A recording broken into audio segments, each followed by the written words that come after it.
Welcome, parish orphans and retrogrades. Dave and Tim here with you with a special guest, Miss Lizzie Reezay of Lizzie's Answers today. You've all probably seen Lizzie's exciting show on YouTube. You've seen her, I'm guessing, on Twitter, and we've passed by and waved a lot on Twitter, and Lizzie's even done YouTube shows on old TNT episodes. Dave and I are happy to welcome Miss Lizzie Reezay today, and we're going to be talking about whether or not a Catholic, a good Catholic, a knowledgeable one, can vote for a Democrat. What's up, Lizzie?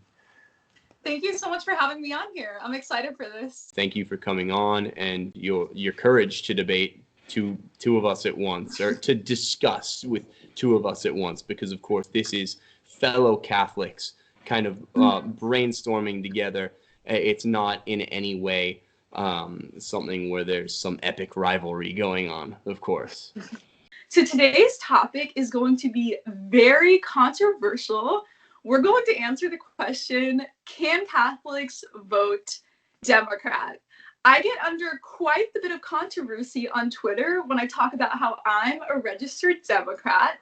And you guys recently did a live stream talking about this, and it came at the perfect time because I was actually feeling very convicted and conflicted within myself about voting Democrat and all the issues, including abortion and gay marriage. So I just really want to create a conversation out of this and hear your guys' perspective, and especially with the election coming up, really empower me in how I should vote and how all of our viewers should be voting as well.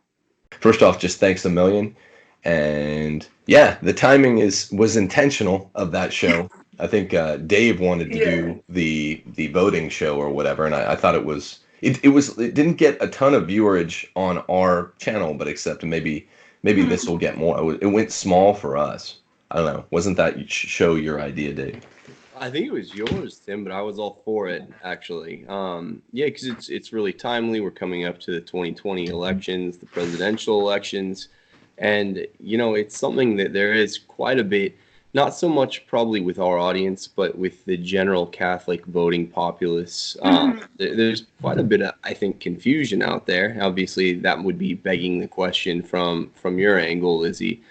But it's something, especially, it is an issue of conscience, and it is something where there's a grave responsibility. So there's a vacuum out there that needed some enlightenment, that needed some fulfillment, in our view. So we wanted to dedicate a show to it. So going into this, I thought it was going to be a debate, because I'm sure a lot of you listened to the Trent Horn, Tim Gordon debate on feminism. So going into this, I was like, oh my gosh, I have to be the most intense version of my personality. I have to do all this research and bring in all these notes. I thought it was going to be like a straight up debate. So I was so much more comfortable when you said it was just going to be a chill discussion talking about the topic. So I think everyone will enjoy that more. Yeah, well, maybe it would be less entertaining, but... Yeah.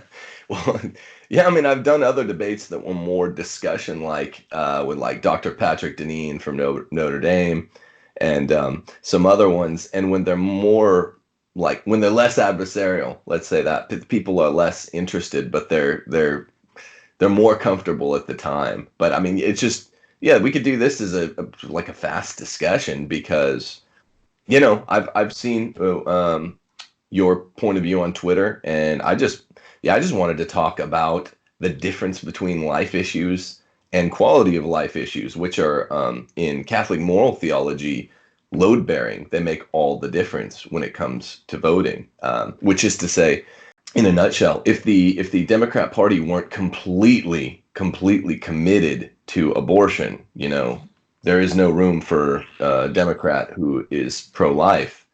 Well, there was a Democrat governor in the South who actually signed in a heartbeat bill. So I think that we need to make a distinction between like the federal level and the state and local level, because on the federal level, there are 3 senators who do identify as pro-life as Democrats who voted for the Born Alive Act, who voted with the Republicans. So there are definitely pro-life politicians in the Democrat Party, but it's definitely more rare. Federally, we're thinking presidential election. So federal. You could go national, federal, and then national, federal if we're going 1790s, where it's like on the presidential ticket, there's never anymore if we're talking presidential politics, that is a little different. When you're talking just federal, all the 50 states considered together, sure, you can always go to the South and find a lingering remnant of Dixiecrats or Blue Dogs, but they're basically dead, right? It's in violation of their party platform. Yeah, so to back up a little bit, I wrote down 5 questions that I think will really kind of guide the discussion more. So number 1, can Catholics vote Democrat? Yes, they do.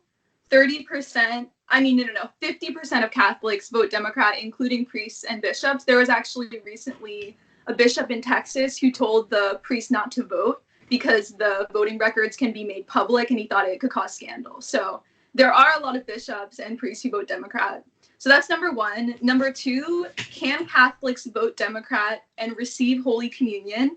Yes, caveat, asterisk, which we can get into the Pope Benedict XVI statement, which I thought was so cool that you guys actually read and know about, because a lot of people I talk to about this don't know about that. So I'm glad you're being charitable and know that.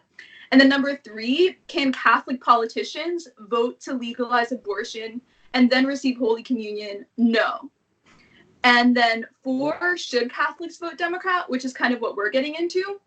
And then 5, should anyone vote Democrat? Do we think that it's a good party in general with the other policies? So good I feel and like easy those one. are 5 things to go over in the video. So with number 1, a lot of Catholics do vote Democrat, half of Catholics, and I'm going to link below all my research that I share, but there are Pew Research studies showing that it's active Catholics. It's not like people who are never at Mass, but it's people who agree with the church on all these other moral issues. So they're not cafeteria Catholics, but they're very passionate. Well, take Barack Hussein Obama. He actually 56, I think, % of Catholics elected Obama in the second term. Considering that Obama was, I don't, these stats aren't all just fresh off the printer, but I remember it that way. And considering that Obama was the one senator in the U.S. Senate that voted for the equivalent of the Born Alive Act. In other words, he was for killing even babies that had survived abortion. He was the one senator in the very, very anti-life Democratic Party. He was the extremist. And again, considering the priority of the two a priori life issues, abortion and euthanasia, this is essentially a no-no. And yeah, so you're absolutely right. Catholics are horrible. The only thing I disagree with in your statement is that Catholics that did make this vote are not cafeteria Catholics. I mean, you can't support a guy that supports infanticide in the non-abortive sense and in the abortive sense as a Catholic. That's just a no-no. And these Catholics don't care. Right. And like by definition, that's a cafeteria Catholic. If you're defying basic tenets of your faith, as we're going to show, hopefully, then you are a Catholic, a cafeteria Catholic.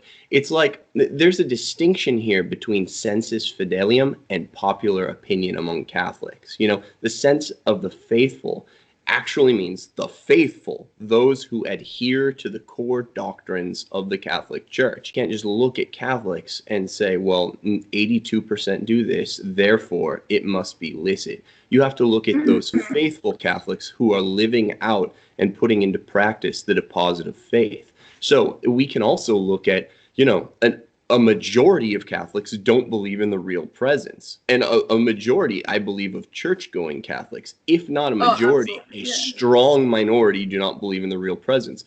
A majority of Catholics, an overwhelming majority, not just, 52% or something to that effect, but up in the 80s, the 70s are using contraception. So, which is obviously a major... actually. Right, and 98% have at least once. But so we can't look at the number of Catholics who do something and then make some kind of a deduction based on that The fact Yeah, is ought that deduction. Yeah, no way. Yeah, right. absolutely not. I wouldn't say at all that just because a majority of Catholics do something or think something, that means like it is Catholic or it's the right decision to do. But I just share that to share that maybe we should explore the topic and look into it more if this many, especially priests and bishops, are finding it to be the most pro-life party. And that's my argument. And well, I don't know if it's my current argument, but like the Democrat argument is that the Democrat Party is the best party for ending abortion. Because abortions, and this is on. Really? Yeah. Yes. Wait, you're fun. Yes. Is it April It's Fool's? shocking. What's that? Not yet. I mean, I am prepping my April Fool's Day prank already, but Was that it? Because no, that wasn't it. how though? If it's on their platform, you mean like by cautionary example? Because you said Okay, it's on Twitter, so and I thought you were funning. This is not on the state level. This is on the national level, federal level. So when it comes to House, Senate, President, when there are Democrats in charge, the abortion rate decreases. When Republicans get back into power, abortion increases. When Democrats get into power, abortion decreases, increases. Ever since Roe v. Wade, you can look at the stats. It always goes down when Democrats are in control. And But you understand. I have so much research that I'm going to share, Yeah. but currently, like, obviously, like the new research under Trump isn't out yet, but when it comes to like Obama's presidency, birth control was actually down, and sex is down right now too. So they were saying that people are not using more birth control, but there's less abortions. And I believe it's because of social programs like having enough aid through Medicare and Medicaid, food stamps, helping families who are in need, putting more money into public education. I believe that if you give women all these resources, you help people who are in poverty, women will choose life. They'll actually choose life. And they are choosing life, which is why there are so many less abortions under Democrat politicians. Hey, Lizzie, but so I know you. So check this out.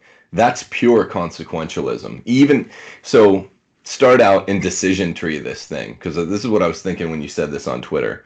One, you obviously understand the difference between correlation and causation. Since the governing function of governors, whether they're legislators or executives, is to make law and then enforce it, we're adjudging them, I should say, based on the laws they make. And so a priori, we judge them based on are these pro-life or anti-life laws? They're all anti-life laws. You're not arguing there. You're just saying there's a correlation, there may be some accidental causative force there, which would suggest that people, almost by cautionary example or some other motive we don't have to guess at, it doesn't matter.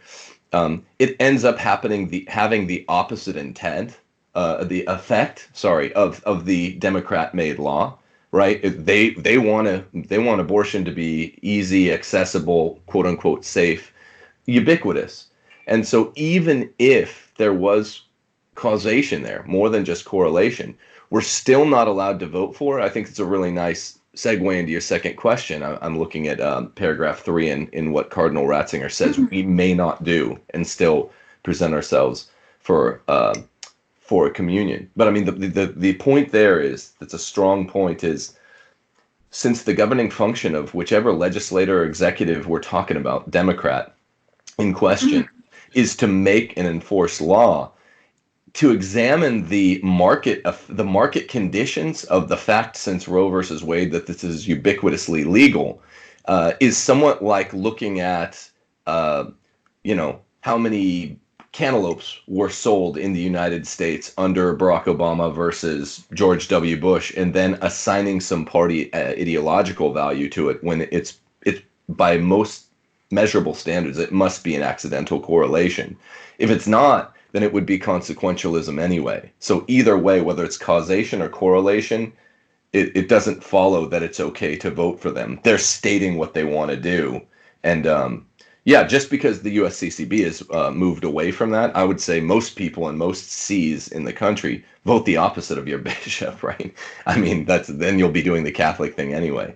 But it's whether it's correlation or causation. One thing I will say is that I think a lot of Democrats actually want to reduce abortion. Most Democrats, there are the crazy people on the internet who are like, shout your abortion cake. But most people hate abortion. Most women who have had abortion hate that they had the abortion and feel guilty about it a lot. And it was, even if they don't feel guilty all the time, it was a really, really hard decision. No one likes abortion. It's women in desperate situations, in poor situations, who get abortion. So I would argue that the Democrat Party does want to reduce abortion.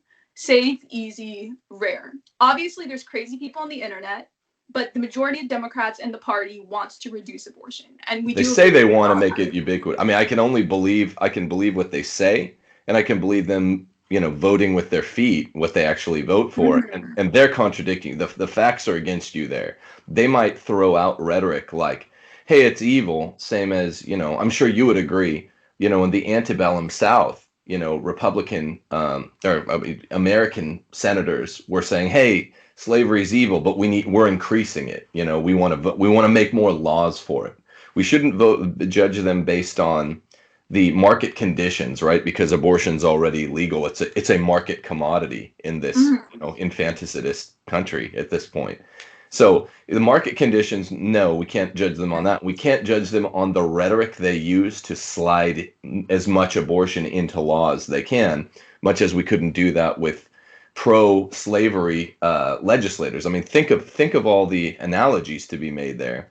A pro-slavery legislator probably said something like, it's evil, we want to get rid of it. There's a lot of evidence of this in the early republic. It might have been gone by the late antebellum period. But nevertheless, don't judge them on the rhetoric or the market conditions. Judge them by how they vote, and you'll never go wrong. And this is what going back to the original point underlying this question, you can do no evil so that good may come of it. Number one, right? That's just Paul. That's scripture rejecting consequentialism. So it's not like going back to your earlier point, Lizzie. It's not like you can go vote for a Democrat who is pro-abortion,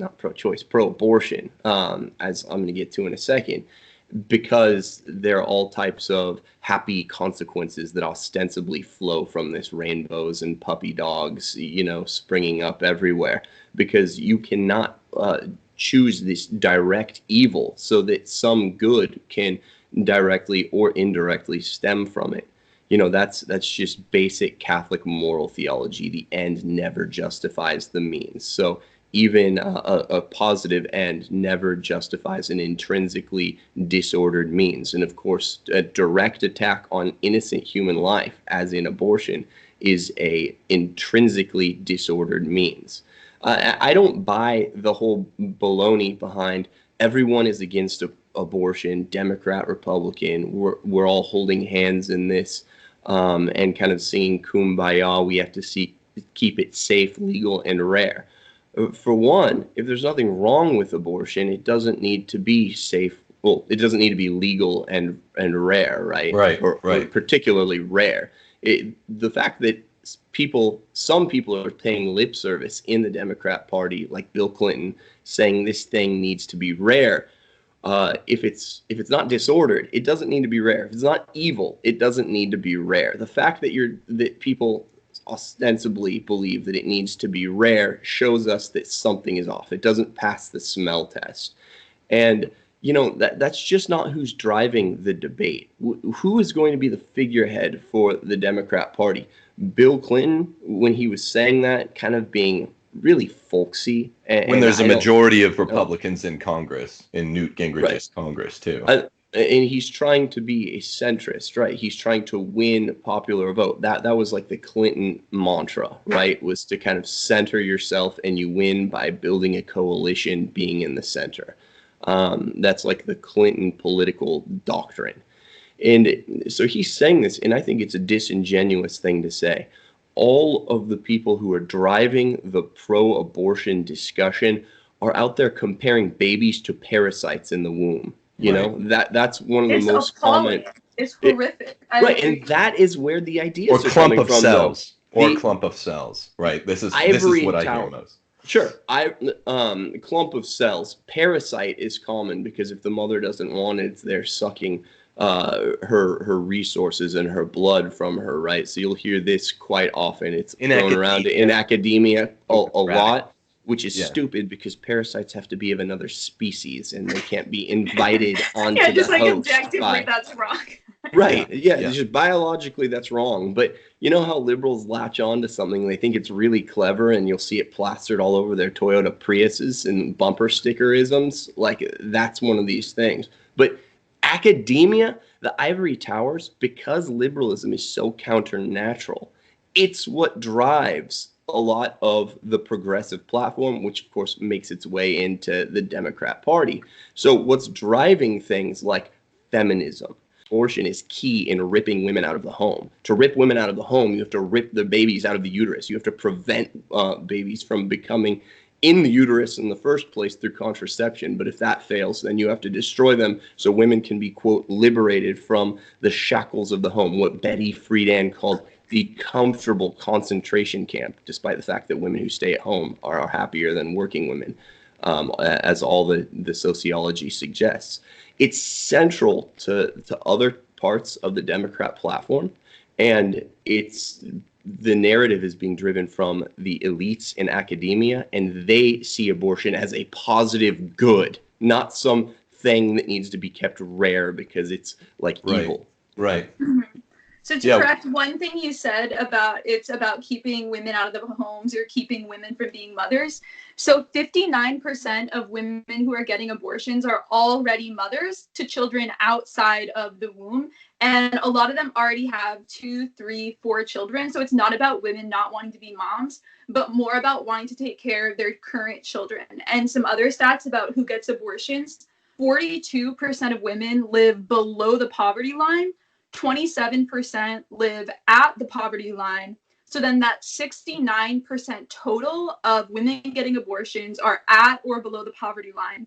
And then 59% are already mothers. And so a while ago, I did this whole like rethink pro-life hashtag on Twitter. And all I meant by that was to just look at the women who are getting abortions, look at the social situations leading up to it, and try to create a society that encourages women to choose life, where it's possible for a woman to bring another baby into the world. Right now, I'm sure you guys are aware of this, but it's so expensive giving birth. It can be $9,000 to $27,000 without health insurance just to have a baby. That doesn't even include like all of the prenatal appointments, everything after having a baby, raising a child. But just giving birth in a hospital can be $9,000, $3,000 with insurance. A lot of people don't even have health insurance.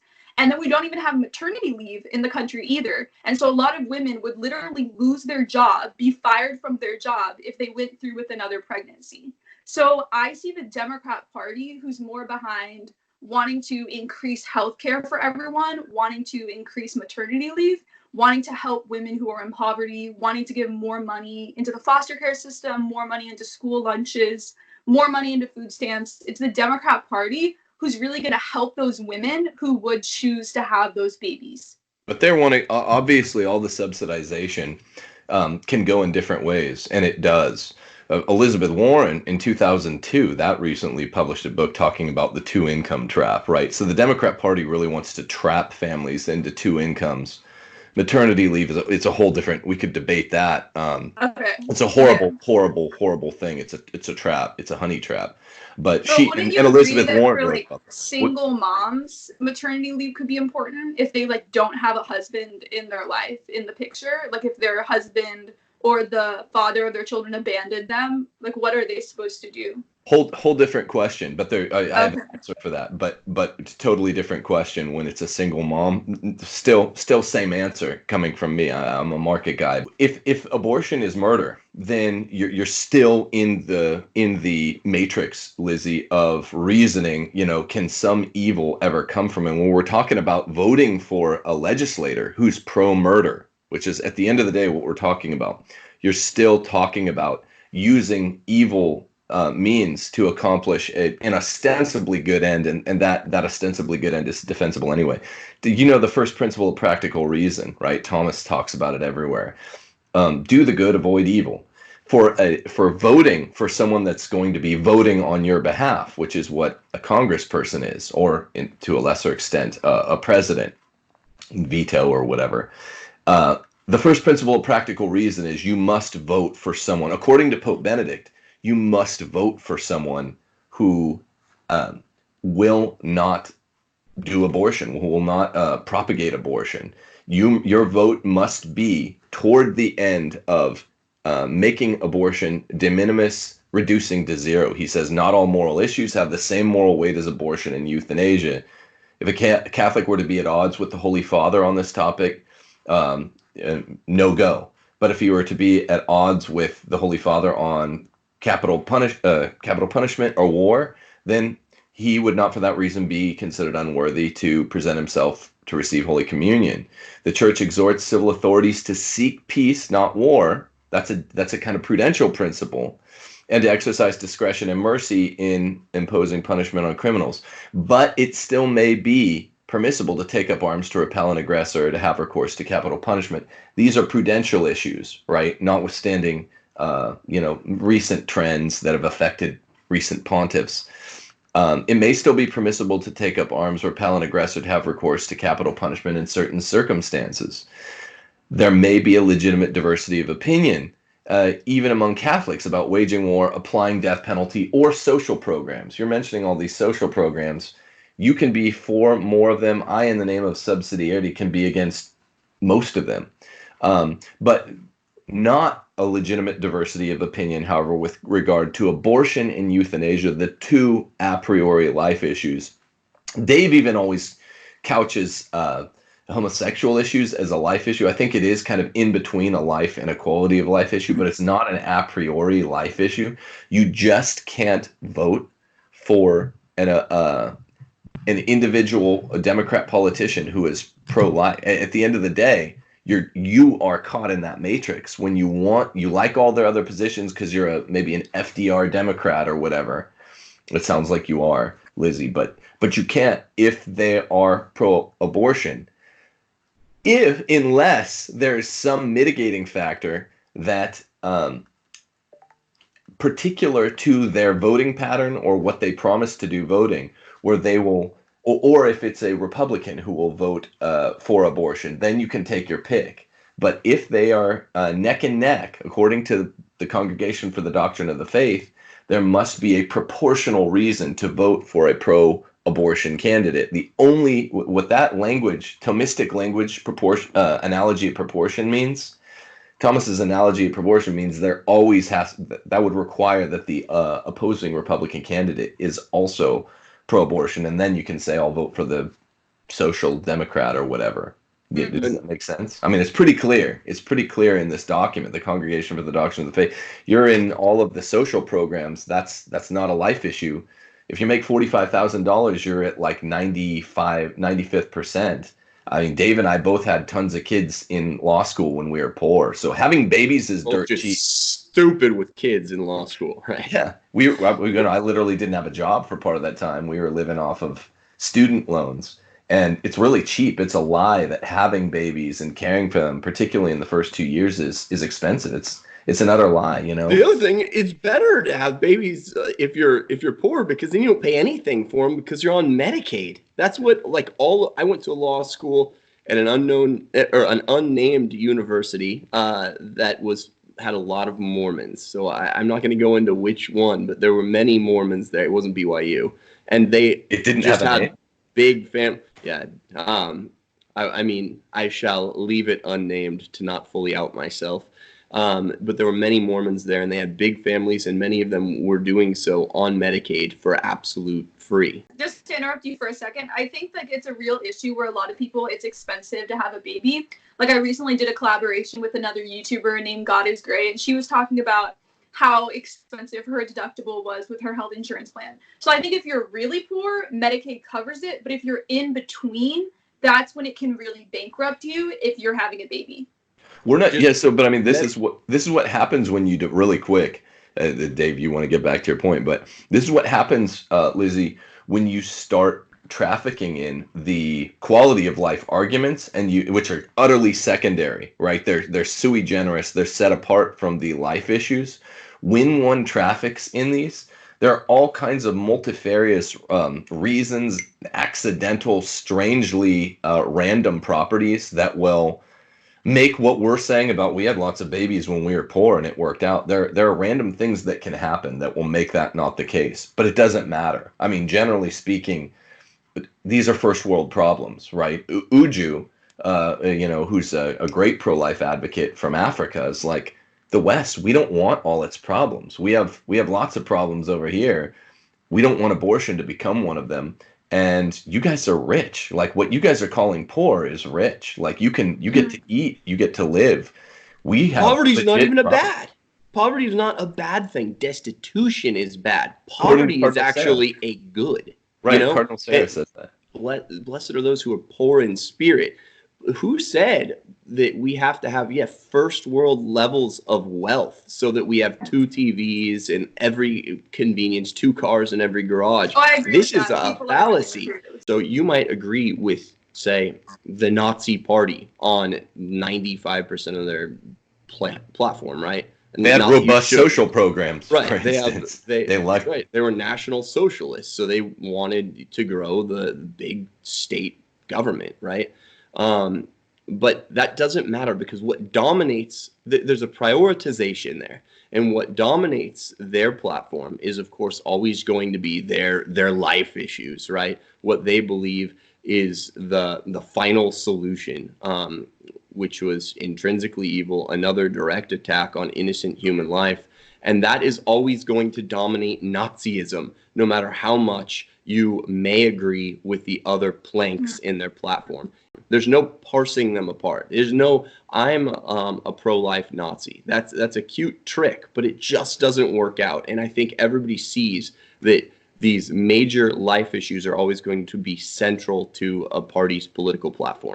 So a point we made earlier, you were saying that abortion as a pro-life issue is higher up than healthcare, for example. And I found that confusing, because abortion is basically taking away a life, and healthcare is also making sure that people's lives are not taken away. So I would say that the Democrat Party, like with Obamacare, for example, it was impossible for me to get health insurance because I have bipolar disorder. And I'm on my parents' insurance right now. I'm about to turn 26. But because I do YouTube for work, I would basically have to quit my YouTube channel and get a regular job. So because of Obamacare, I can get health insurance with a pre-existing condition. So things like that are really, really important. And I feel like the Democrat healthcare has saved a lot of lives. So why is that a lower issue than the abortion issue? It's an excellent question. So when we deal with the life issues proper that the church has always treated as sui generis, right? A priori life issues. This means a direct causative relationship between policy, legislation enforced by an executive branch, what we call policy, and the taking of a life. Whereas if we did a show on, solidarity versus subsidiarity, seems to be some tension within the Catholic social teaching. I would argue not, but you could reasonably, Lizzie, argue for, well, solidarity is kind of an imposition on subsidiarity as the second kind of strong number 2 in Catholic social teaching. A position like, how big should the safety net be? Someone like me is going to say very small. Someone like you will say bigger. I don't know how much bigger. But the point is, there is a distinction of kind between a life issue, which is a policy that leads directly to the taking of a human life, like abortion, versus a policy that affects life in some way, affects the common good without a doubt. But except it's not a direct cause. It's like a direct abortion versus, you go to have your uterus removed because of cancer. This is not called the direct abortion. So this reminds me of something I was going to say to you earlier. You, Lizzie, I was remembering throughout the day that you do not have a typical Catholic social democrat point of view, that of National Catholic Reporter, writer or listener. They basically say, this is kind of Dave's term, I will vote for the Democrats in spite of their position on abortion. which is kind of odd because they're less thoughtful than you are. You're kind of in your own category here. That's vastly less thoughtful because the church is so specific. The 2004 CDF statement by Ratzinger is so specific. You're really not allowed to do that without the Thomistic analogy of proportion. There's got to be another one of the direct to life issues. Ratzinger parses it so closely. So you move to the more thoughtful person's philosophical analysis. It's kind of contradicted by your last question, but the one that says, well, I'm actually voting for the, by all measures, pro-abortion policy because of my pro-life stance. And that's a little, both Dave and I were scratching our heads on that one. I'm like, I don't think you mean it dishonestly. It's a trickier trick, but that's an argument I've never heard. Like Dave was saying earlier, well, this is like a little like voting for the Nazi party because you like the Nazis were socialists. They had public health care, welfare, public education. They were all the things that the Democrats in this country want from a safety net perspective. The National Socialists had robustly. It would be like voting for them, notwithstanding their position on like the Jewish question. And I said, no, Lizzie, that's more like a National Catholic Reporter denizen. Lizzie's position is actually more unique than that. She's saying, again, we got stuck on Nazis as the example. We all hate Nazis here. It's okay. I think everyone can be charitable who's watching this. Yeah. No one here likes Nazis, but your position is the equivalent of saying, no, I'm pro-Jew. I'm voting for the anti-Jew Nazi party in the name of my pro-Judaism because accidentally there is this divorce between formal and final causation in terms of what constitutes a political act, writing a bill or executing a bill. And you're positing this historical accident in terms of consequences where you're saying, and I haven't fact checked it, but I'll take you at your word, under Democrat presidencies, it's better for, fetuses who are unborn. It's a really tall order to believe that, but even if it were the case, you're the one saying I'm essentially I'm not voting for the Nazi party, notwithstanding their Jewish hatred. I'm voting for them because I like Jews, and it turns out the best for Jews. It's a strange position you've fashioned, and we're trying to kind of deal with it. There's also a fundamental problem here. It's making this purely a consequential issue when it's also a moral issue, and it's first and foremost a moral issue. Abortion is a moral issue. So to cooperate with evil is to do so formally, in that insofar as you desire for the evil act to take place is always disordered, right? So as I think Tim said earlier, to vote for a Democrat Party candidate because of his support for abortion actually makes you equally guilty of the immoral act. So right off the bat. So in the Ratzinger statement, he said that basically sorry to interrupt you, but my understanding of the Ratzinger statement is that if you vote for a Democrat politician because you want abortion to be legal, you cannot receive communion. But if you vote for them and but you don't want abortion to be legal, then you can receive communion. It sounds like he says that, except he uses this word proportion. Oh, right, yeah, and that's yeah. so that's the tricky part. It's almost like, ooh, this is a forerunner of the Pontificate of Francis, weaponized ambiguity. I wish he could have been clear. His usage of the word proportion, I think you're the one that pointed this out to me, Dave, throws into question the more lenient strictures that he seems to be allowing for a pro-life Democrat, whereas he seems to give them and then he takes them right away in that last sentence when he says a proportional reason would be it has to be one of the strict life issues. He's just parsed death penalty, the other social issues, war implementation from the true life issues as the teaching office of the church concerns it. Euthanasia, abortion, you would have to have some reason, like it's a pro-abortion Republican running in the general election against a pro-abortion or euthanasia Democrat. Then you could kind of take your pick. Right. But the key word is proportionately serious reason to do so. And that only applies to this remote material cooperation with evil, never formal cooperation with evil where you desire the evil thing to take place.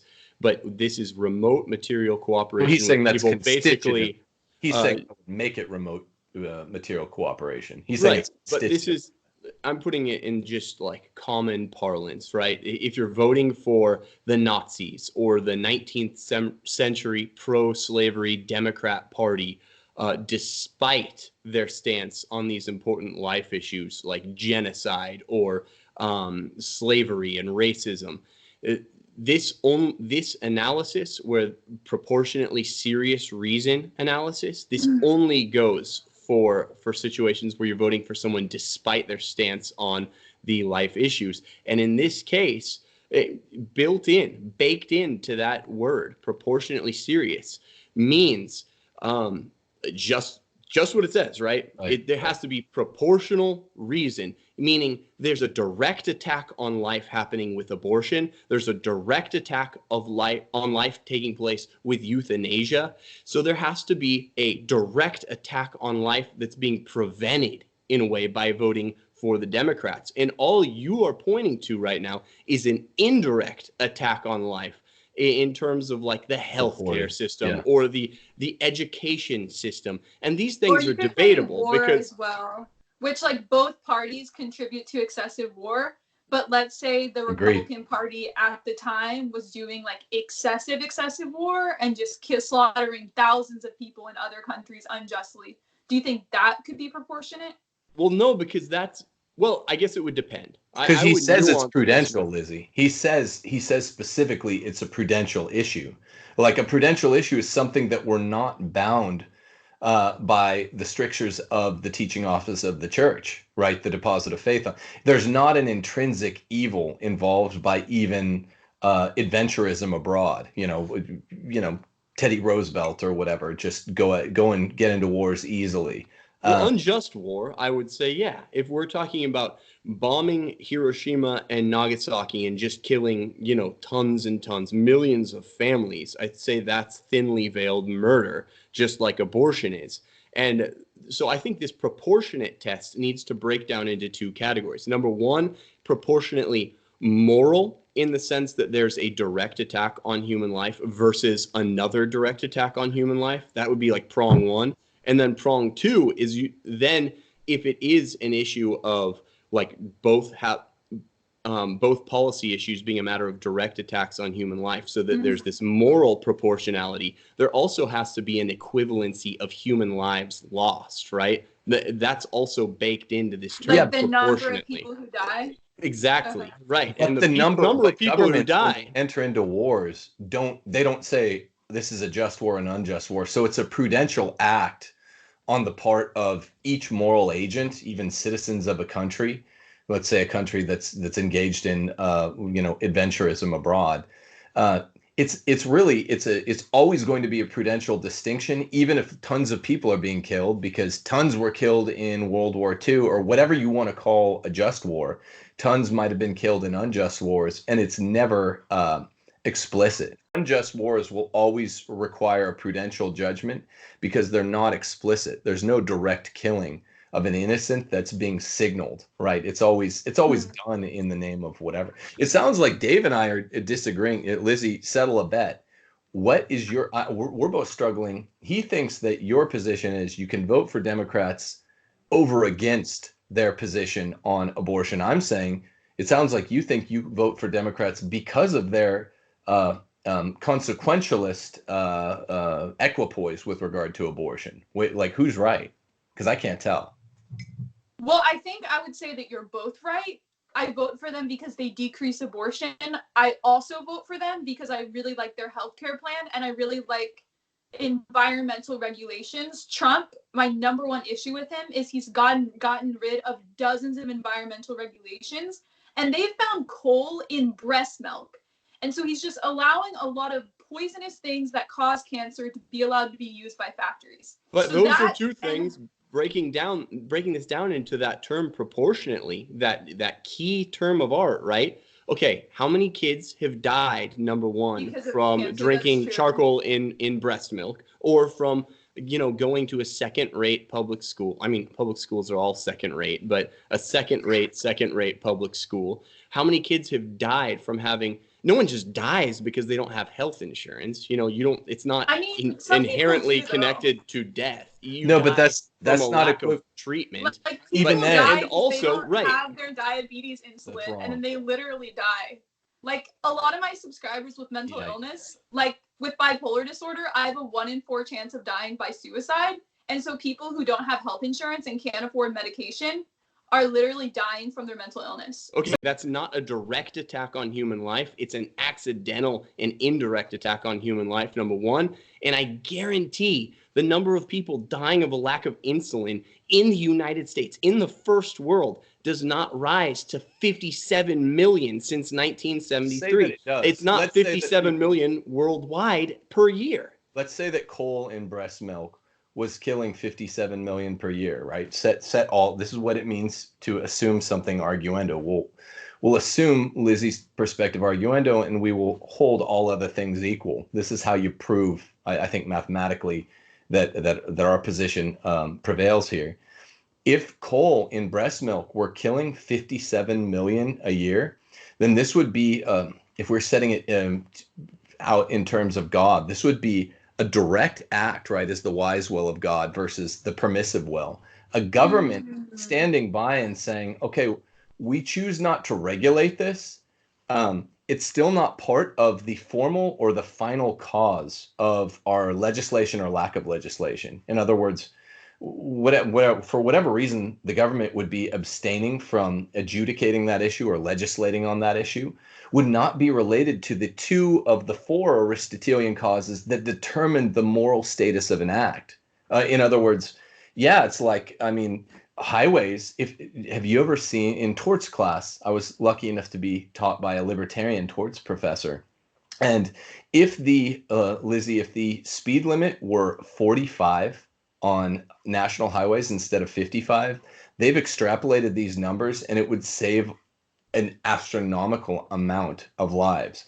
Conversely, if they were 35 instead of 45, and if the regulations on car companies were much more onerous, so we're having to drive around essentially big, slow padded eggs, people would never die in car accidents. So these are what we call in law policy considerations.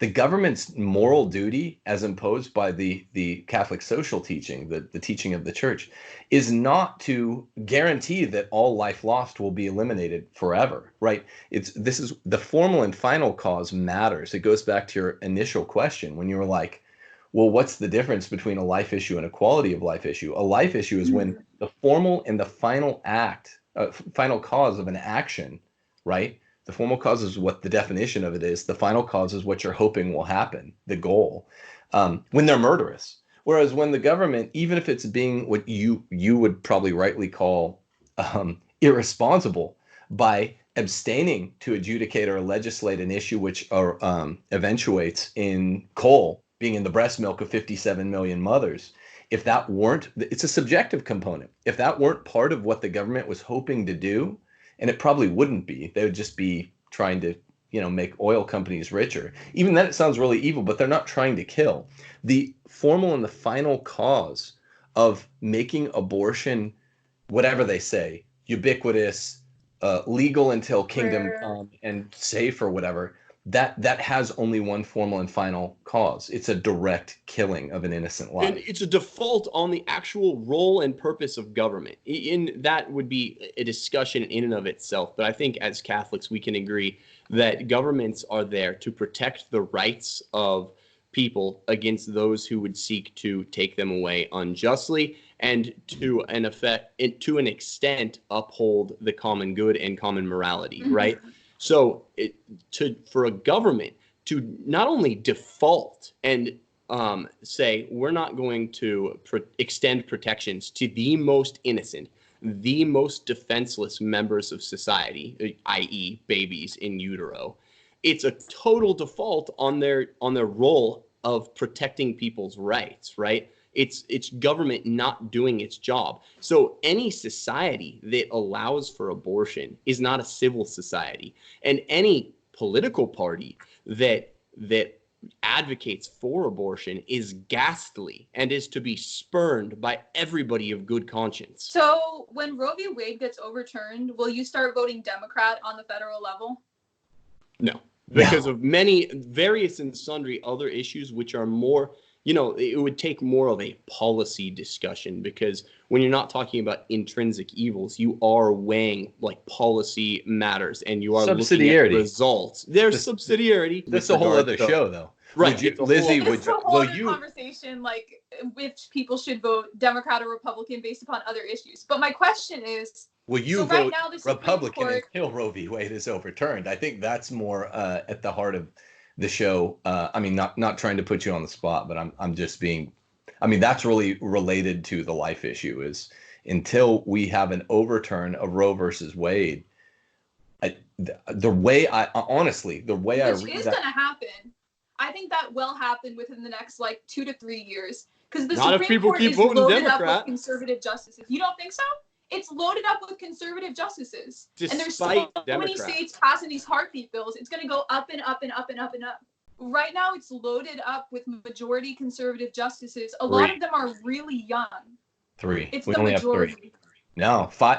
Look, 5 are called conservatives, but it's only Silent Sam Alito, of course, Justice Thomas and Gorsuch are the only 3 that will overturn Roe. The other 2. How are you so sure of that? You really think they would betray the whole party? Because that's like the main reason people vote Republican is to overturn Roe v. Wade. It's like the biggest thing ever. Kavanaugh said he won't do it, and he won't? Yeah, he will not do it. Why did Trump pick Roberts and Well, I don't know. Trump did a horrible job. Everyone's voting for Trump because they're pro-life, and he doesn't even pick a pro-life justice. There's a discrepancy between the elites and the rank and file in the Republican Party. What matters to the rank and file are like repealing the unconstitutional leviathan that is Obamacare, tightening up border security, and up here, repealing Roe v. Wade, or I'm sorry, I guess getting it overturned, to use more judicial parlance. That's insane that you think it really won't get overturned. Because I'm so excited. I think it's going to get overturned really soon. We need to. Yeah, it is the kill switch for Democrats. I mean, they look. Well, I don't want to get all into the thesis of Catholic Republic, but I think balkanization is necessary, right? This is political theory that's probably not better introduced here, but the idea of a continent-sized republic is a joke. None of the classics who support republicanism, including Thomas Aquinas, say you can have a republic that's bigger than West Virginia. So it needs to be broken up anyway. There are a bunch of right-wing reasons to do so. The one left-wing thing, the fire starter that would ever prompt leftists to have a kind of street revolution would, because they're so ravenously, demonically committed to abortion, would be the overturn. As of now, we need 2. We need to be able to count to 5. We count to 3 right now. Roberts is a sellout. I'm shocked. Kavanaugh's a sellout. Yeah. I'm shocked. Well, that's why a lot of Christians must feel really manipulated by all of this, because they're voting pro-life and pro-life and pro-life, and it's not doing anything. You know what I mean? For the past few decades, the Republican Party, that's their biggest issue, and it's not even working. This is how you know. They're not even electing true pro-life justices. That's insane. Well, Trump's one out of 2. It's been decades. Trump's one out of 2. I would say this is how you know that progressivism is kind of evil, because it's tied in with entropy. In that, Republicans have a long track record of putting Benedict Arnolds on the bench. People who start off more conservative, like Earl Warren, right? Going all the way back to Warren. And then you have guys like Berger or Sandra Day O'Connor, where they start off more conservative and they devolve in their jurisprudence and become more liberal as the power of the elites corrupts them, right? Power tends to corrupt. Absolute power corrupts absolutely. And you see entropy at work as these people sell out their principles, as they join the ranks of these 9 tyrants on the Supreme Court, and the power shifts. So I think that is actually testament to the fact that in a weird way, just by looking at the laws of thermodynamics, that progressivism is disorder. You never think Roe v. Wade will get overturned? Like, what's the point of voting Republican on the federal level if it's never going to overturn Roe v. Wade? Well, Trump will be more, he's going to be more aggressive. He'll open up in a second term, as all presidents do. This isn't the no true Scotsman fallacy where you just keep pushing the ball further. But I really believe if he gets up to 2 nominations, if he's reelected, then yes, I believe he'll do it. I believe he'll make sure, and it'll be civil war then. But if the people that know, Scalia would always visit my law school. He had a special connection with my law school, and I had the late great Nino Scalia. I had the honor of meeting him twice, and he would kind of say, not total secrets, but insider secrets. He said Kelo versus City of New London, big case on property from 2005. He said, look, we're close to being able to count to 5 on this, but the people who know that we're only at 3 on overturning Roe, and so it will require 2, RBG, as she's known, and 1 other during this second Trump admin. Knock on wood here. I mean, it's not looking good for your guys' side of things. It's possible. Yeah, he's going to probably be reelected. But what will he do to get rid of abortion? He's going to try to pass, if Republicans get control of the House and Senate, they're going to try to pass a law. How can they? You can't do it. You can't do it unless there's a constitutional amendment. But this is exactly why this is so important, and why Catholics need to speak univocally on the abortion and voting issues, right? This is exactly why Tim and I dedicated a show to this, because the stakes are so high. There are so many of the most innocent, defenseless lives hanging in the balance right now based on what policies get ushered in, by what judicial nominees are ushered into the Supreme Court. We have to fight. We have to scrap. We have to be tooth and nail and get this right. Which is why we are so forceful and vehement that there is no room within Catholicism for voting Democrat. You can't, and of course, this is what we're debating right now, but from Tim's and my point of view, and I think the point of view of the church, the moral theology of the church. Until Roe's reversed. But then there's euthanasia, then there's homosexualism. It'll be legal in all the liberal states, and people will just travel to liberal states to get abortions. They can't. So even once it's overturned, as a states matter, there actually is one more. So this is the whole point, Lizzie, is that if you look at the history of the Democrat Party, it's manipulation by the judiciary and the legislature. In the last 150 years of the country, everything after the Civil War was the left hand and the right hand washing each other. So the judiciary really, so that it is the final word, it's aggrandized its own power. So yeah, we can't just, short of a constitutional amendment, we can't guarantee, even if the sovereign will of the United States citizens had some special national referendum and 90% of the people voted it down, the court has made itself the final arbiter, which is what we call them, tyrants in black robes. Now, there is one alternate solution besides a constitutional amendment or the court reversing itself. And that would just be subsidiarity, Catholic federalism. I have a question first about the constitutional amendment. So there have been times in the past few decades when Republicans have had control of the House, Senate, and President.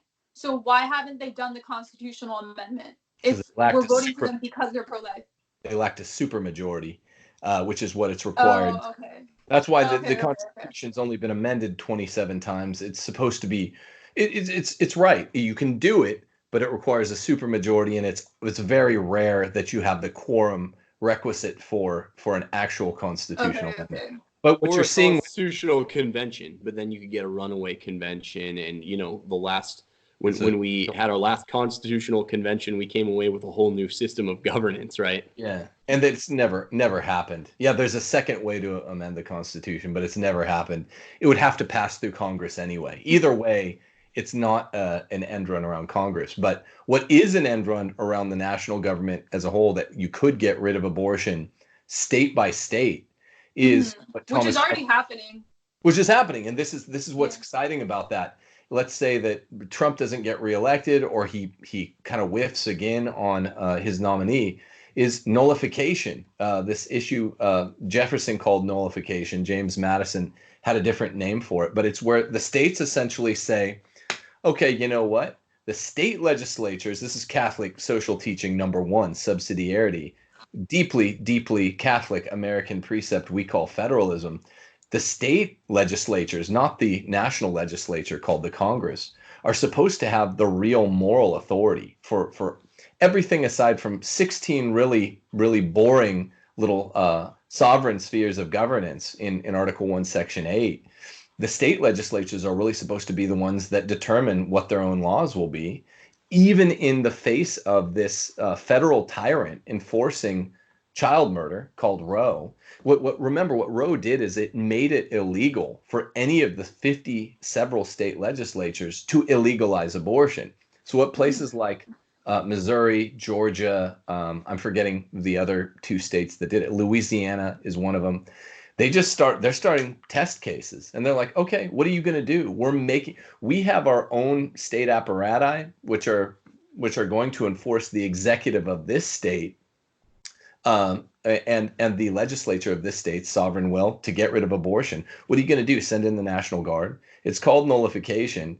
It's been used before early in American history, and both Jefferson and Madison advocated for it. And that would be kind of, maybe force a civil war, but that would be the way to proceed if the Republicans just won't, to answer your question, put up the right people even eventually. I wanted to go back to something that Lizzie asked earlier, which is, okay, so if Roe v. Wade gets overturned in the Supreme Court, then it becomes a states' rights issue, and that's correct, right? And there is this perfectionist fallacy out there that is, okay, so there are going to be liberal states that have already said, in the event that Roe v. Wade gets overturned, abortion will remain legal in our state, within our borders, right? So there's this perfectionist fallacy out there where people are like, well, okay, so if there are some conservative states that immediately proscribe and prohibit abortion in the wake of Roe v. Wade being overturned, then won't women who are living in these more conservative states just travel to liberal states and obtain abortions? No. I mean, a few will. Yes, I think those a lot who have resource. People will get flights. Like okay, in that's Ireland fine. and stuff, people would fly to other countries to get abortions. Sure, that does happen. There's no debating that will happen in some cases. I would say fewer cases. But the reason the left fears so much, even right now, under the current Roe regime, when states are tightening the restrictions and tightening the kind of noose on Planned Parenthood, it's so much where Planned Parenthoods are closing, and there might be only one in some of the more conservative states. The left is up in arms about this. It's in terror of this because they know that many people who would otherwise get an abortion, if there's not an abortion clinic in their immediate locale, they're not going to do it. They'll think it over. Or they'll drink poison and try to do their own abortion. Well, then they shouldn't do that. Wait. Yeah, but before we go to the will they drink poison, I thought I was going to table this all together. But it's a really important question that's raised by, before we go to will they drink poison or the famed back alley abortion, I'm sure we'll talk about that after. The question is begged by, okay, what if somebody, I'm in a state and my state illegalizes abortion. What if they travel, situation A, to another state? You asked it, Lizzie. I'll answer that in a second. Situation B, what if they travel to another country? That would be the next. You said that you've also heard of people that would do this. Here's the question. What is the base? I can't get around it. I'm going into Catholic Republic arguments. What is the basic political unit of moral agency, right? Is it the state or is it the country? And the founding principle of America, what is so utterly subsidiarian, what's so utterly Catholic is, the reason that the late great Nino Scalia called states, not the national union. Yeah.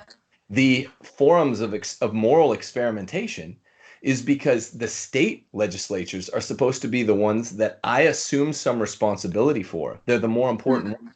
So peoples of the state. So the point really is, if I'm a citizen of the state of Delaware, let's pick that because it's a really small one, and my state legislature, with my voice included, makes illegal the having of an abortion. See, everyone's just forgotten subsidiarity.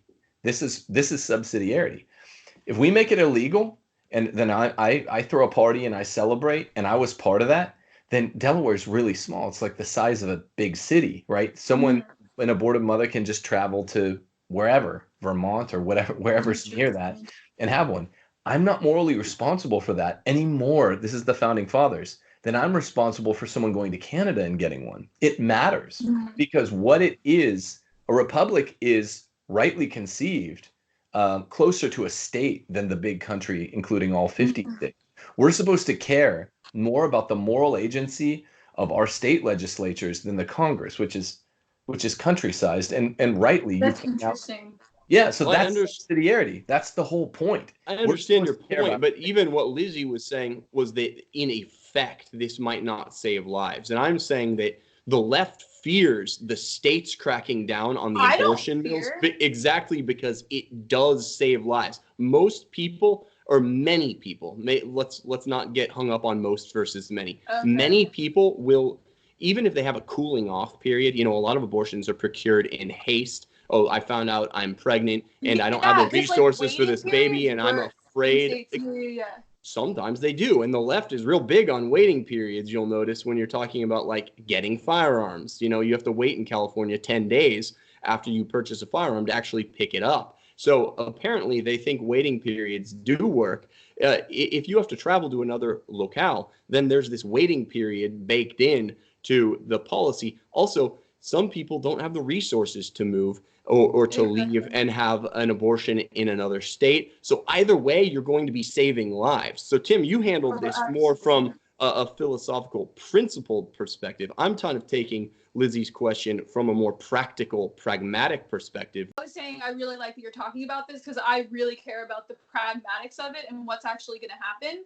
And I actually have known for a while, like since becoming Catholic, I used to be pro-choice as a Protestant. Since becoming Catholic, I've become very, very, very open to voting conservative on the state level because the state level actually affects decreasing abortion. On the federal level, it's like we try and we try and we try and we try for decades and decades and nothing happens with overturning Roe v. Wade. But on the state level, it actually works. They're actually passing heartbeat bills. They're actually doing waiting periods. And because of the waiting periods, women are choosing to not have abortions, which is the most empowering, awesome thing, that women are choosing to not have abortions. They don't want to have abortions. So on the state level, absolutely, we should be voting conservative. I agree with that because that actually works. But on the federal level, when it comes to reducing abortions, Democrats work with reducing abortions. If we're just talking about like pragmatic, how to reduce abortion is what I'm talking about, and look at the sources. But no, I'll accept your sources for the sake of argument as they are. That would be okay, assuming your sources are good. I'll believe you. If we were allowed to dabble in something we're not allowed to dabble in, consequentialism. The same thing I told my grandpa when we were talking about Hiroshima and Nagasaki. Well, what if we kill all these civilians? Never allowed to do that. That killing civilians in war is tantamount to killing innocent babies. Right? You can always kill an enemy combatant. You can't kill 1 million Japanese civilians or 200,000 Japanese civilians in order to prospectively save even 200 million lives of American soldiers. If we were allowed to, it's a little bit different though. It's not like you're killing these people and saving these people, but you're allowing this to be legal, and then you're saving the people. You're not killing extra people. Does that make sense? I don't think that's analogous. Well, but either way, the Catholic Church has always roundly, flatly condemned consequentialism. You can never, ever do an intrinsic evil in order to get some other good. And that's what an analogy. But the government isn't like legal. The government, like in a military situation, the government is like ordering soldiers, kill this person. But with the abortion situation, the military isn't like getting these women and being like, kill your baby. Do you understand? It seems Well, it a little actually bit different does, to though. me. I do understand the distinction, and I've thought about it a lot, because what Mm. is the forced legalization of abortion, when you consider the propaganda arm that the state puts into abortion, including taxation, including healthcare services are bound up in it. They're being subsidized, bankrolled, and they're essentially brainwashing campaigns. Right. You're getting a lot of low What intel. is brainwashing campaigns? Well, essentially, when you have an arm of the federal government that's making commercials and having experts, high IQs, fashioning uh, neologisms like reproductive rights instead of baby murder, which is what it is, and you're going out and the portion of population procuring abortions are lower IQ by average, the numbers Mhm. show, then it's almost like a pig in a poke. They're not helpless, but they're high enough IQ to be morally accountable for what they do. But it does become more like the government is actually coming close to forcing it. Either Who's the greatest purveyor of abortion propaganda out there? Planned Parenthood. Who funds Planned Parenthood largely? The federal I government. know. You know what's so annoying? Even a large portion of Democrats don't agree with the Hyde Amendment. Like, Democrats don't even agree with the Hyde Amendment. So the majority of Americans don't want the government to support Planned Parenthood. So I don't understand why we're supporting Planned Parenthood. Why hasn't Trump gotten rid of this either? So don't Like, vote Democrat, by the way. That's yet another reason to not vote. no, vote for Trump can't get rid of the Hyde Amendment unilaterally, but vote who for can Trump get rid the of it? Second Amendment, Lizzie, not only for the country's sake, but for your sake, because this presidency, this admin, if he gets the next 4 years, you could actually see the end of Roe versus Wade. And he's the only Republican, I think, in my lifetime with the chutzpah to do it. I mean, yeah, I agree. But the Bush family was mostly pro-abortion. Barbara Bush is a pro-abortion lady. Right. Yeah. Right. So I agree with that. I agree with what you're saying. Well, most Republicans in general elections in my lifetime, Mitt Romney, John McCain, these are betas to the max. But Donald Trump might actually have two nominations, and 3 + 2 is 5. He might actually do it. So you want to say that you're a part of it. We can have another talk in 4 years about subsidiarity versus solidarity, the way these ideas have been contraposed sort of falsely, about praxis and prudential matters, the size of the scope of the government. But until we get rid of Roe, I mean, Dave keeps saying homosexuality, but there's no direct action on, the 2004 document doesn't include homosexuality. So I would place it more on the prudence issue. I don't think that.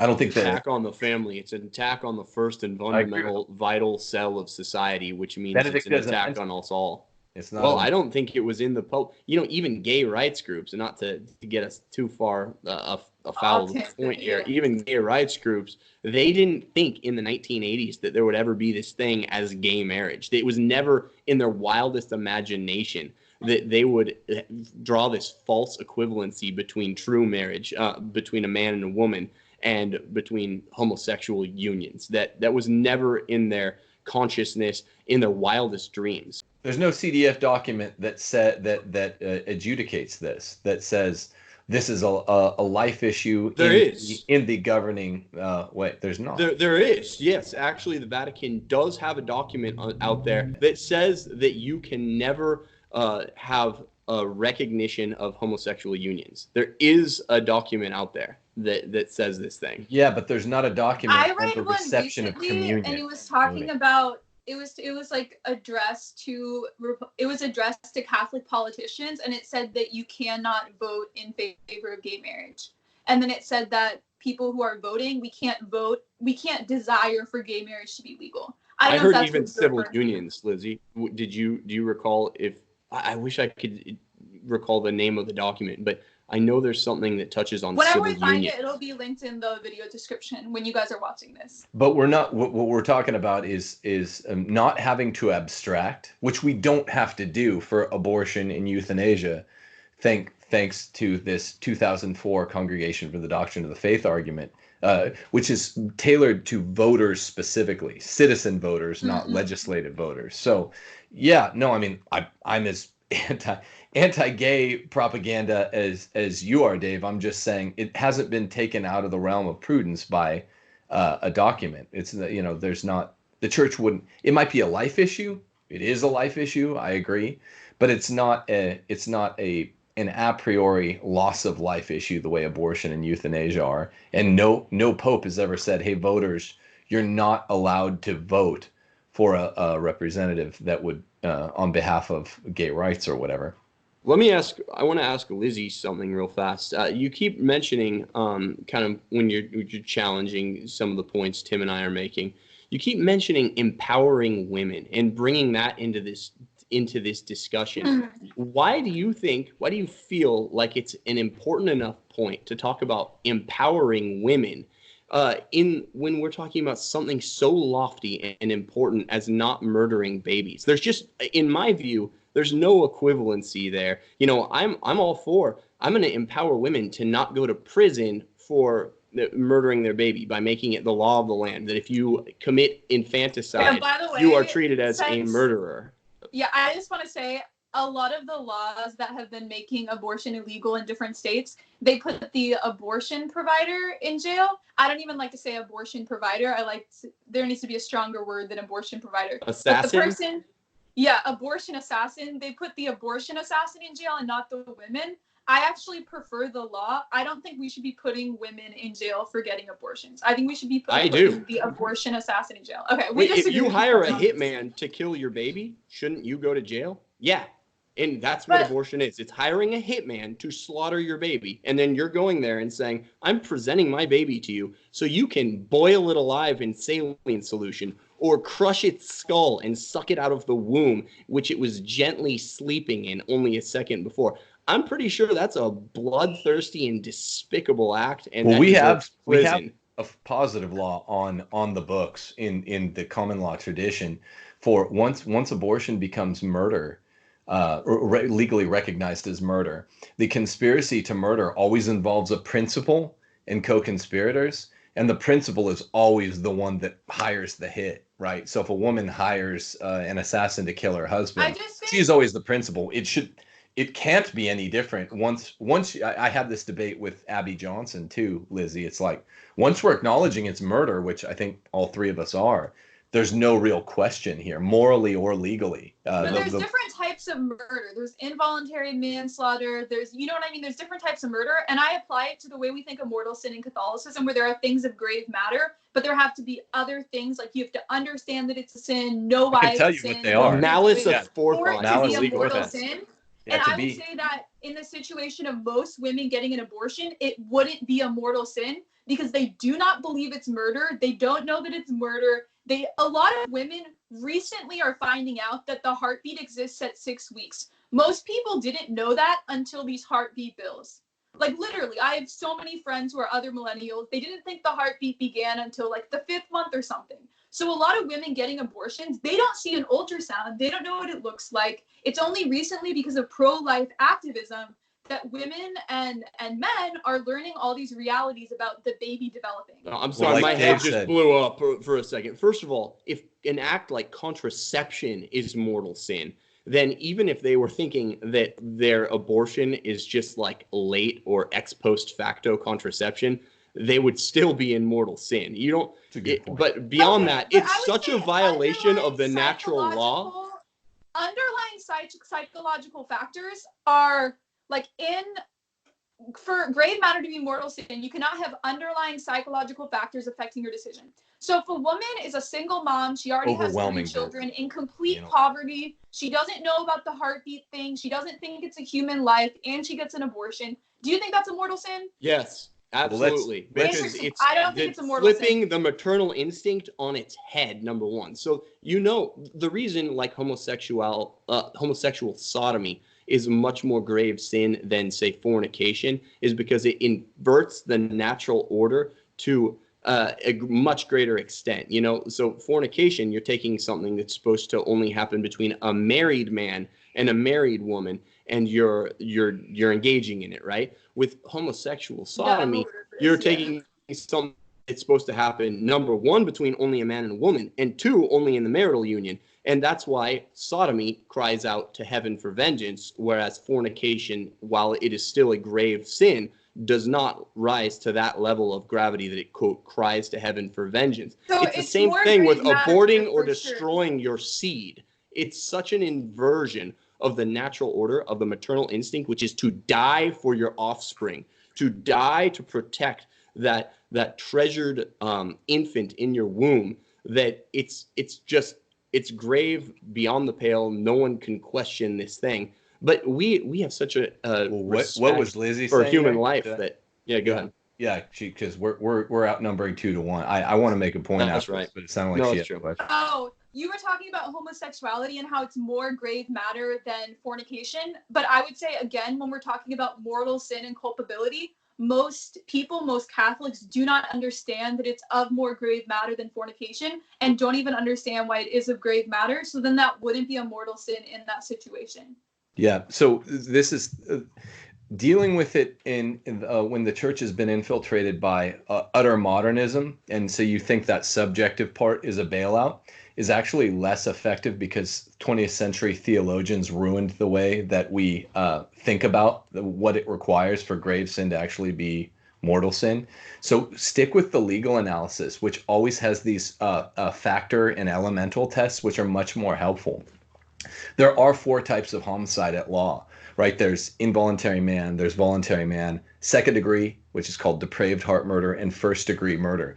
What appealed to my philosopher's heart and philosopher's mind about studying the law was not that I ever wanted to be a lawyer, but that there were such clean distinctions of kind between the 4 types of homicide in the case of criminal law.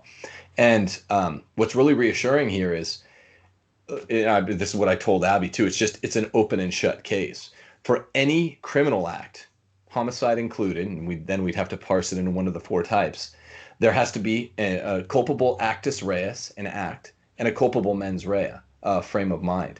All that it requires for it to be pushed to first degree murder, Lizzie, you'd be surprised how little the subjective component is. Right. You'd be surprised in theology too, except we have all these libs running the church the last 100 years, and things like Amoris Laetitia has ruined everyone's conception. Oh, is there a case where a married man can get a divorce, take on a concubine he thinks he's married to, and go get communion? Pope Francis says yes.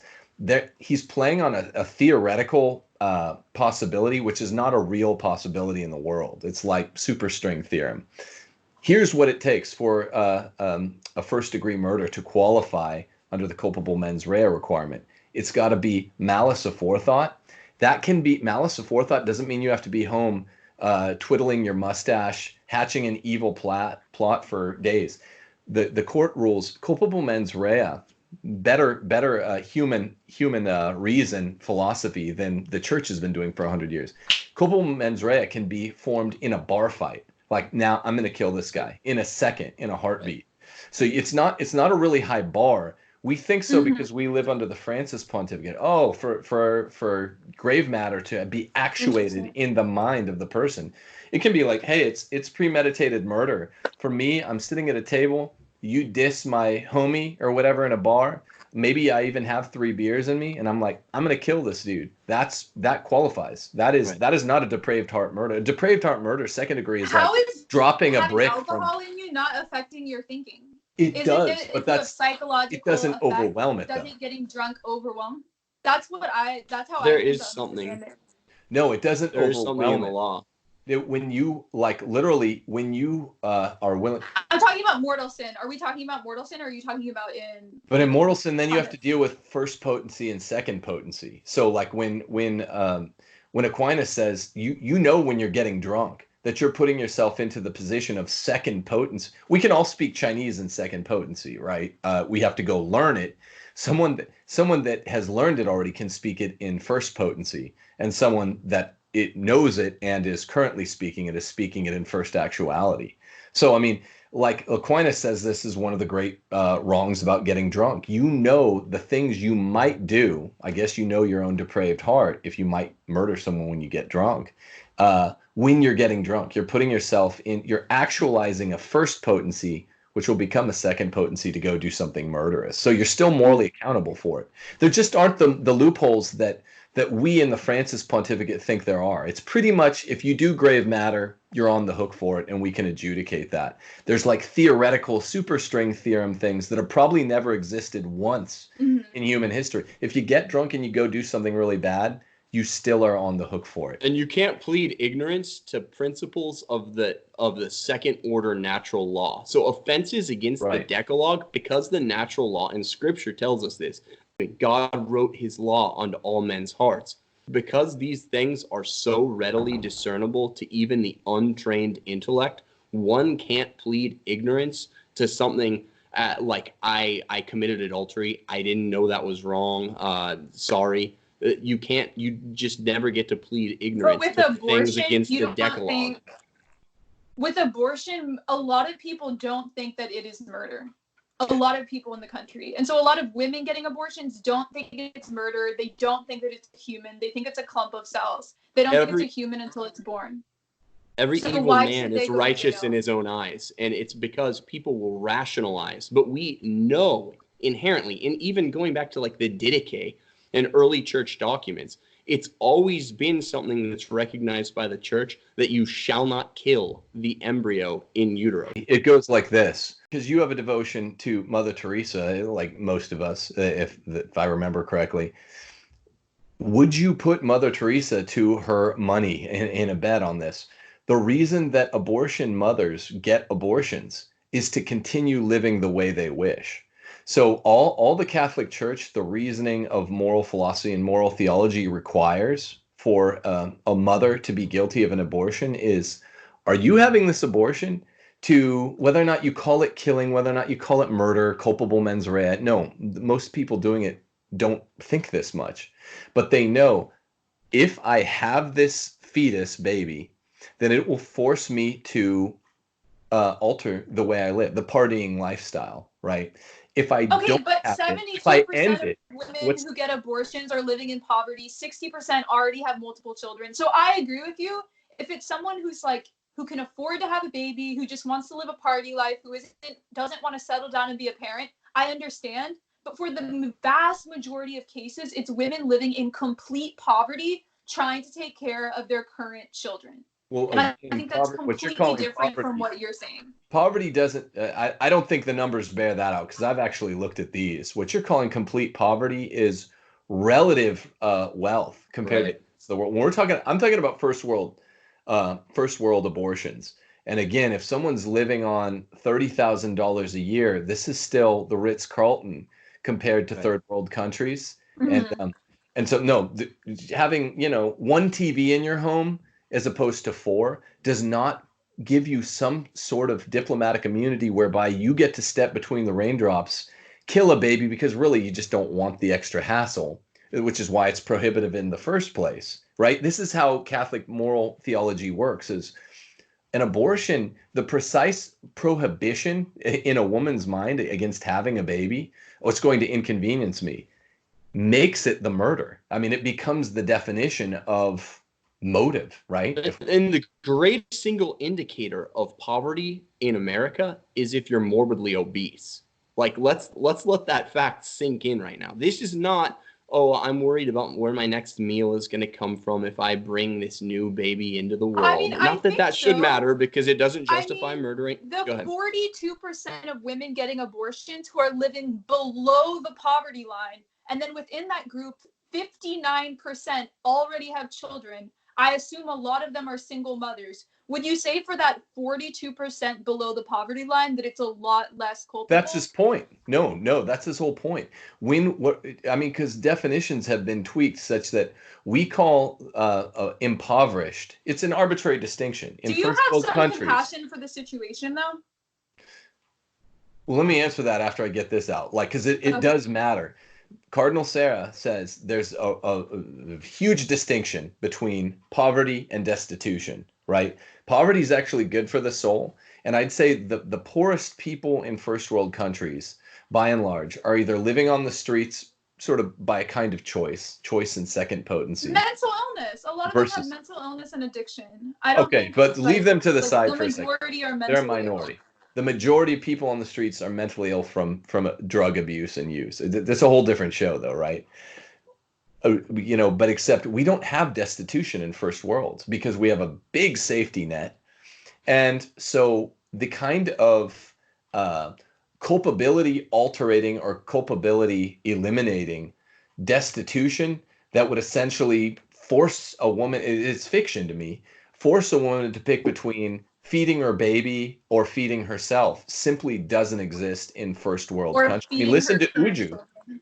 If you What? believe that, then mendicant orders are actually torturing their Right. people by having them swear an oath of chastity, poverty, and Dominican obedience, Franciscan. right? It's not, poverty is a good. It's a spiritual good. It truly is destitution where you don't have the basics that you need to live. That doesn't mean like 4 Sony TVs and 2 cars in the garage. That means like not clean water and not bread and water. I've just never met anyone in America or in any Western industrialized country that falls under that heading, right? And you hear commercials, the propaganda on TV, like 4 in 25 children are food insecure. It's like, what does that mean? They don't get 6 tacos from Taco Bell that day versus the requisite 8? I'm sorry. Most poor people are obese. That's where we're at in the West. Yeah, well, I mean, yeah, so that's the point is it doesn't destroy culpability in my mind. When you asked Lizzie whether or not I In my have mind, it does. compassion, I mean, I have Christian compassion for everyone, but again, the definitions are the thing, right? Like you studied philosophy, we have to get to, if compassion, you mean, do I think that such and thus person gets to have their cake and eat it too, right? To do away with their kid who they see as problematic and get what they want, even though it violates the moral and hopefully eventually the legal law. No, if you do the crime, you got to do the time. That doesn't mean I don't have compassion.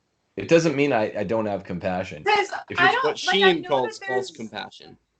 Go ahead. I know that there's the crazy liberals on Twitter who are like, shout your abortion, but most women hate getting abortions. I was recently talking to my priest and I tweeted about this and it went viral. And he said that so many women decades later are crying in the confessional and feel so guilty about their abortion. Of course. So women do not want to get an abortion. I don't. But it's a desperate thing. Which is It's why a we have. desperate situation, which we read the poverty numbers. We read the already have children Well, wait, numbers. but because women, I think good women, right?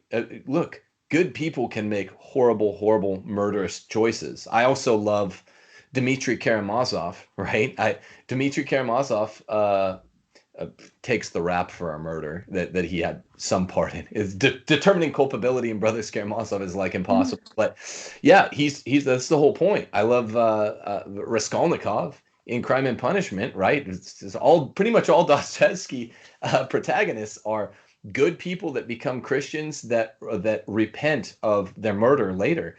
I have all the respect in the world for murderers that repent of it, but the key moment in Christ's teaching, the key moment in being a Christian, Lizzie, is in having compassion for these people and admitting they're murderers, not having a kind of false compassion for an abortive mother who's a murderer and saying you're not, your situation made you a non-murderer. No, this is a murderer like Raskolnikov that did something even worse than Raskolnikov, killing her own child. Raskolnikov killed an old woman that he rationalized was a draw on society anyway. He wasn't related to her. Killing your own infant, particularly a mother, this is the hate. I mean, I fear that even here, we're getting desensitized to it. This is the worst act possible. And yes, it can be saved later.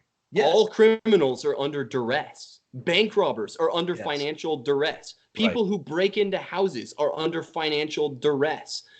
People who walk in on their spouse, maybe having an affair, are in a moment of duress. That is when you kill, that's what, second-degree murder. But yeah, it's still prosecutable. Everybody who commits a crime is under some kind of duress, except I guess criminal mischief. It's not enough to just say, well, this person was under some kind of duress, therefore their sin wasn't grave. And that's not what the church teaches. You have to mitigate a mortal sin, down to a venial sin, like a grave, the chief criterion of mortal sin is grave matter, right? And then there's these two other things that follow.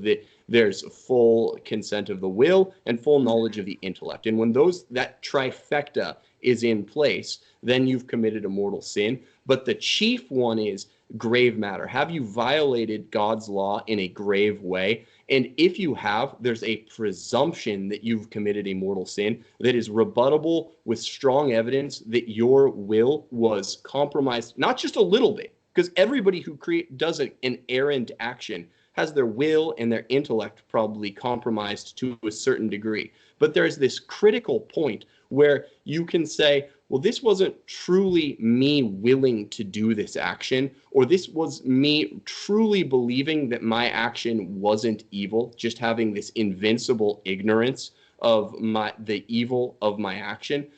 That has to be present. So there's a critical point. And what you're saying, you're making the threshold for that critical point really, really low in a way that the church never has. The overwhelming majority of people who are in grave sin are in mortal sin. Your will has to be really, truly compromised. Like, think about it. Maybe somebody has a gun to your head and says, like, go rob a liquor store or something like that if you wish to live. I'm talking about truly extraordinary levels of having your will or intellect compromised to mitigate a grave sin to basically being a venial sin.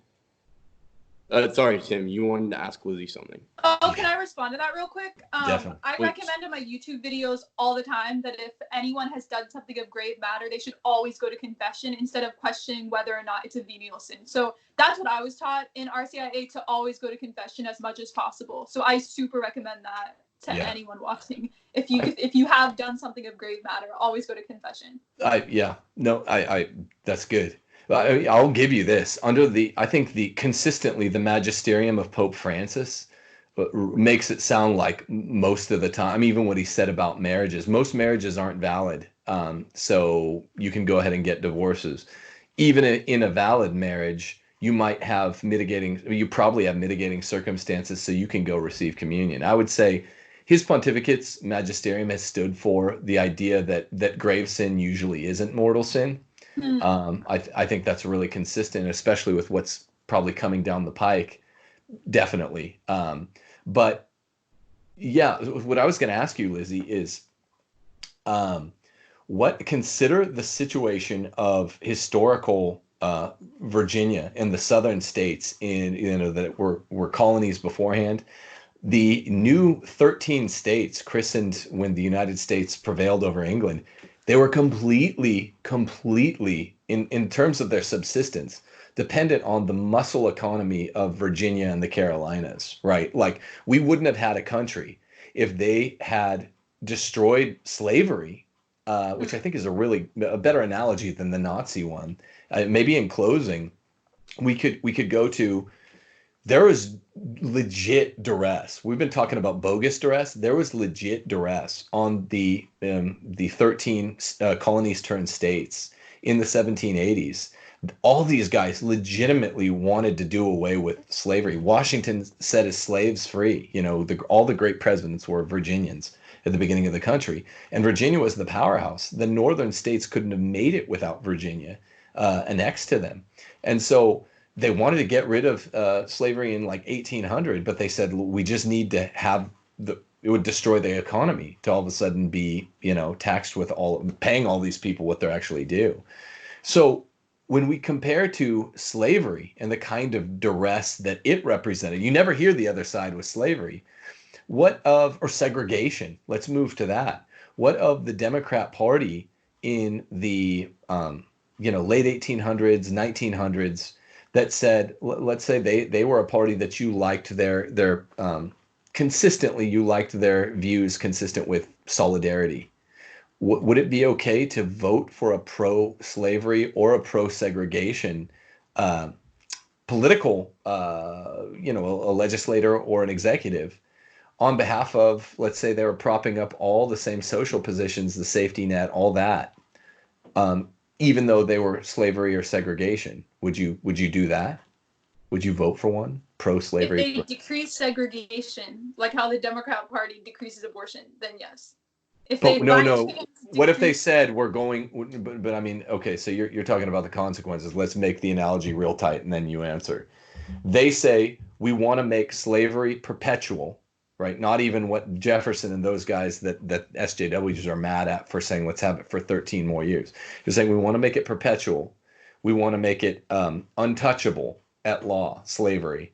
And we want it to be as ubiquitous as people who need slavery find it.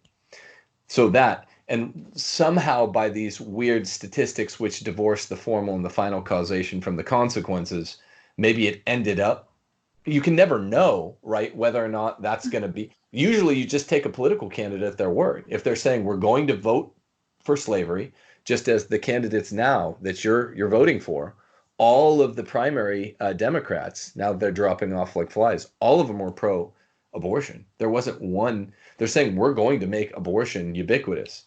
So let's make, but yeah, I guess we can have the analogy reflect the weird turn that you're saying the numbers bear out.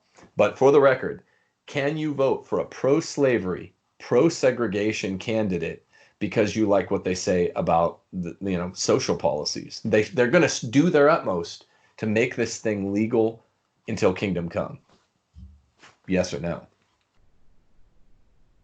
No. No. So where's the distinction, I guess? Right. Are you asking me, or are you saying? Well, yeah, I mean, or just rhetorically, but I mean, Yeah. where's the if there's that similar turn in the numbers that you're saying you've found, I'm taking you at your word. Yeah, if you can't vote for a pro-slavery or pro-segregation person, abortion's worse than that. So, I mean, this is what Benedict or Ratzinger was talking about in 2004 CDF document. I mean, we can have this conversation once we get rid of abortion and euthanasia, but this is why it's so clear. This is why we did the show on it. I don't know what you think of that.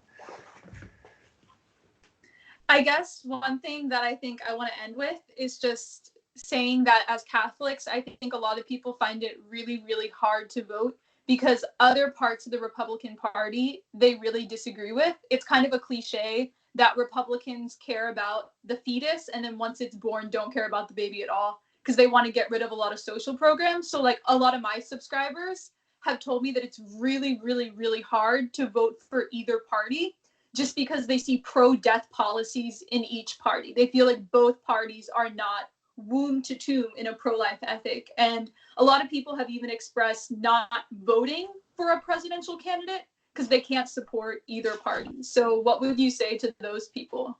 I would say, number one, I hear this all the time, and I've debated it on internet forums before. So you're spot on. That is what people say. They say Republicans, they just care about, they're pro-birth. They're not pro-life. And I would say that it's a total straw man. I'm pro-life. I'm as strongly pro-life as you can be. I want to protect life in the womb from being murdered and massacred by ruthless mothers. I also want to promote the common good and promote a strong quality of life for people after birth. And it's just a straw man to say Republicans, like, by wanting to repeal certain aspects of the welfare state, it's because they don't care about the well-being of the poor. It's quite the opposite. I would say, as a strong free markets guy, the market is going to improve quality of life in a way that the government never can. When you have government programs, and you see it throughout history, all of the welfare states throughout history have basically failed and dragged down the quality of life. These grand utopian experiments have turned dystopian quite quickly because essentially you're just robbing Peter to pay Paul, you're redistributing wealth, and you're taking money from the people who produce jobs, who create jobs, in order to redistribute that money. But when you have people who are able to create jobs and use their finances in the way they see fit, then they're actually producing more wealth. So you're not just having a fixed level of wealth, but you're actually able to create and produce more wealth and more opportunities are going to raise the poor out of the pitiable state that they may find themselves in. Welfare states don't work. So we're talking about means to an end at this point. We can debate the means. Welfare state people will say that the government redistributing money and wealth from the poor from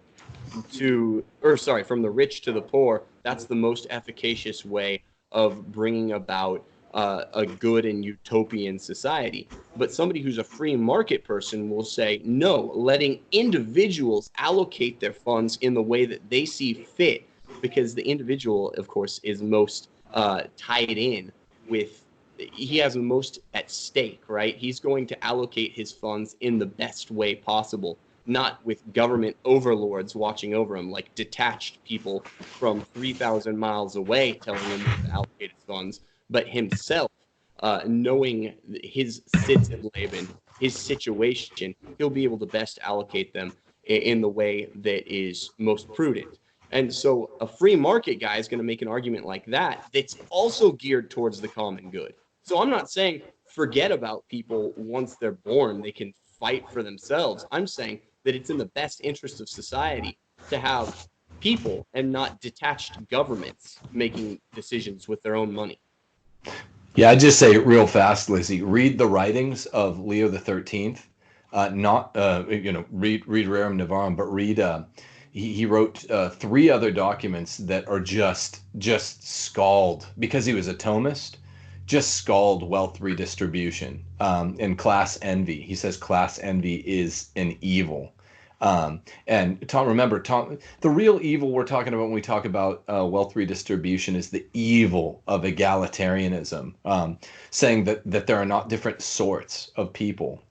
Thomas Aquinas says that if you redistribute the wealth between the nobles and the common, it'll corrupt the polity. So it's really French Revolution egalitarianism that is wicked, treating all human beings the same.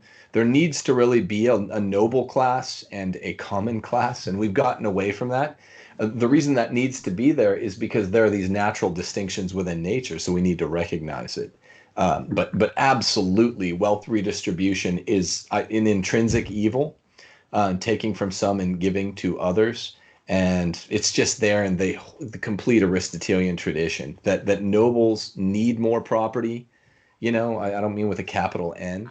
And there are different sources. Why, when you go to the wrong side of town, the wrong side of the tracks, it's not just that the houses are smaller, right? It's always that the houses are smaller. And ask yourself, why is it in such disrepair? Why there are tons of things, because again, we live in a first world country. Why are all the things so ill taken care of? Why are all the toys left out? Why is everything? You have to ask yourself this, and I know it's an uncomfortable question because people don't want to sound like they're defending aristocracy, but it's because of Pope Leo the 13th really dispels it very nicely in 3 or 4 different documents. The lower sorts, as Jefferson called them, will not take care of their things. They will not labor in such a way that they take care of their property. This is not the sort that should have lots of property, and the best system that is predisposed toward the common good is one which allows people to sort of self-determine. So something approximating free enterprise is best for this, says I, and Thomas, and Leah. So I completely disagree on a lot of this. I'm into trickle-up economics. I think trickle-down economics has failed a lot. But we've gone back and forth so much tonight, so I think we need to wrap up. I have something I need to get to in like 10 minutes, but I think this has been an epic discussion. I have learned so much. Everyone who's watching, comment below your thoughts on everyone's position. Everyone's gotten very passionate, but I love that we've stayed so civil and treated it as a discussion and asking questions. So thank you so much for talking with me for so long. This was amazing. I commend you strongly. I knew it wouldn't be awkward or tense. Yeah, no, thank you so much for having the discussion with us, and for your courage, number one, to have 2 interlocutors bloviating at you for so long. No, it's intimidating to be like the lone wolf. I've even seen Mitch Pacwa debating 2 Protestants before, and I was like, wow, that takes some sand. And here you are, and obviously you're kind of on the one side, and me and Tim are on another. And for your cordiality and your bravery in letting us talk and go on, and really, no, we appreciate you, and it's very admirable. So thank you. Thank you. This has been so nice. We should collaborate again for sure. Let's. All I right, agree. thanks, Lizzie. Yeah. We will. Yeah.